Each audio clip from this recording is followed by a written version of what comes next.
Gonzaga's in Portland for the NCAA Tournament. We've brought you a number of recommendations of where to stay, where to eat. Now, Gonzaga's already won their first game. You're in your hotel room. You're trying to figure out what to do between the Thursday and the Saturday game. Well, there's lots of things to do in Portland. I'm from the area. I was born in Portland. I moved across the Columbia River to Vancouver, Washington when I was in second grade. So I know the area well by having lived there. I played for the Portland Trailblazers on 2 occasions. I visit a couple times every single year. So Portland is almost like my second home now, even though I grew up here so many years ago and I now live in Spokane. But a couple off day activities to get you thinking along the lines of what you're going to do in between Gonzaga games. I'll give you a couple. If you like adventures, if you like to get out and do something, whether it's go for a hike, whether it's go for a drive and see something new.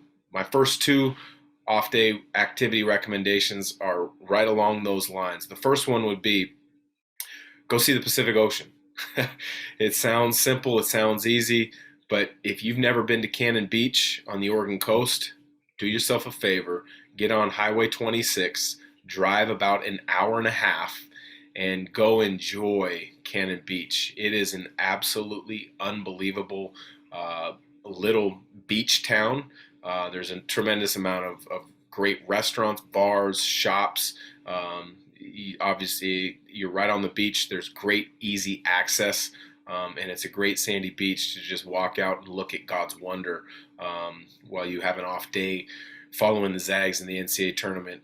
The other thing is, I had already talked about some restaurants on the way to or back from Cannon Beach. You got to stop at Camp 19. It's an unbelievable kind of restaurant, breakfast, lunch. They don't do as much dinner as the breakfast and lunch crowd, but Camp 19 is an awesome, awesome restaurant that's about 2/3 of your way from Portland to the Oregon coast. So go check out Cannon Beach. Go up and down the coast a little bit from either direction. You won't be disappointed. It is an absolutely tremendous day activity.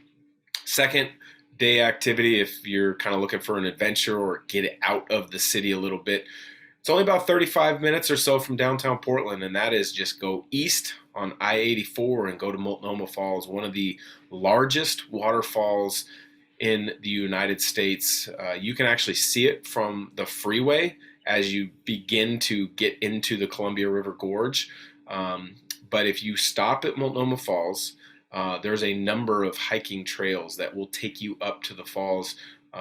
You can get up to the top and kind of just the views are expansive. The views are absolutely breathtaking when you get up there, just to see the Columbia River Gorge in each direction, as well as to be in awe of the Multnomah Falls themselves. So those are two great off-day activities if you're looking to get out and about in nature in the Pacific Northwest. If you want to do something active, but it's not necessarily getting out and about, but it's being entertained, it's maybe sports related, Top Golf in Hillsboro is about 20 minutes west of downtown Portland. If you don't know anything about Top Golf, think of it as a entertainment venue that also doubles as a golf driving range on steroids with technology. That's a great way, I think, to describe it. You don't have to be a golfer to enjoy it, to like it. But if you're a golfer, you're going to be in absolute heaven at Top Golf. They have sports bars there. They have restaurants there. If you don't travel with golf clubs, which very few people do, don't worry about it. They've got clubs at each of the stations. You rent a station or stall by the hour, and you can have food delivered to that stall. I would highly recommend Top Golf. I haven't been to the Hillsboro one. I've been to different ones across the country. I've never had a bad experience at Top Golf. It's a ton of fun, and it can be fun for people of all ages. If you're traveling with kids, whether they're 6, 7, 8 years old, they'll enjoy it. Or you're just amongst older folks, Top Golf is a tremendous off-day activity. Well, you're in Portland.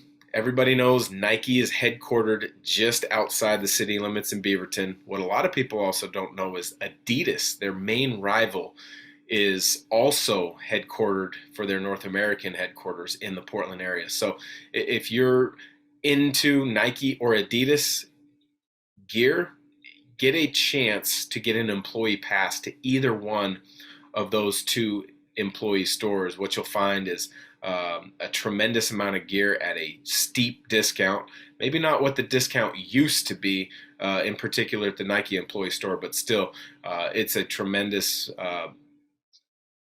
fun day of shopping, I guess you could say. I'm not a big shopper, but going to the Nike employee store was always something that was fun and interesting and appealing to me, because you're curious what shoes they may have as new releases. Are the new Jordans out? Or do they have a different colorway of the Air Force Ones? What do they have at the Nike employee store was always the fun question going in. And then what gems, hidden gems, did you find while you were there? So if you get a chance to go to the Nike employee store, which I've been numerous occasions, don't pass that up. The other one would be the Adidas employee store. I've never been there, but I've heard tremendous things. So if you get a chance and you're a sneakerhead or you just need some new gear, find your way into one of those two places. You will not be disappointed. Well, you're in Portland. You're following the Zags. You're obviously into the NCAA tournament. It's an off day, so there's no Gonzaga game to watch, but you want to watch some basketball. Go find a sports bar. And there's a lot of sports bars in the Portland area that are tremendous. And I would say you could go to Topgolf. There's sports bars there. There's a number of breweries downtown that will have enough TVs up. But check out the Old Gold in North Portland. It's probably about 7 or 8 minutes from the Moda Center.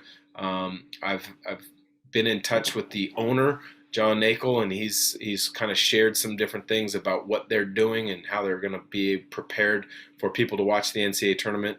I will actually be there on Friday morning recording an interview with some of the original members of the Kennel Club. So looking forward to that. But also, if you're looking for something to do on that off day and you're all about basketball, find a great sports bar in town. The Old Gold kind of hits that demographic and will have you covered. One last idea, or it's actually two ideas, depending on which route that you want to take, alongside the off-day drinking idea, would be the Pacific Northwest is known for a lot of great wineries. Obviously, people in Washington know about Walla Walla, but the Willamette Valley, just outside Portland, is about 45 minutes southwest in the McMinnville, Newburgh area, has a lot of great wineries. Or you can go down south towards Salem, Eugene. There's a number of wineries down there. So plenty of wineries as options to go for tasting rooms and tours. The other would be Portland's also known for craft breweries and craft beers. So there's a number of breweries in the Portland area, whether it's Deschutes Brewing, whether it's, I believe there's just a tremendous amount of breweries that you can find both in the downtown area and the outskirts, that you're going to find good beer, plenty of TV screens to watch the games. For Gonzaga Nation SI, I'm Dan Dickau. Hopefully the off-day activities have got your mind spinning, running of what to do in between days that Gonzaga dominates and then advances in the NCAA tournament. So take care. Go Zags.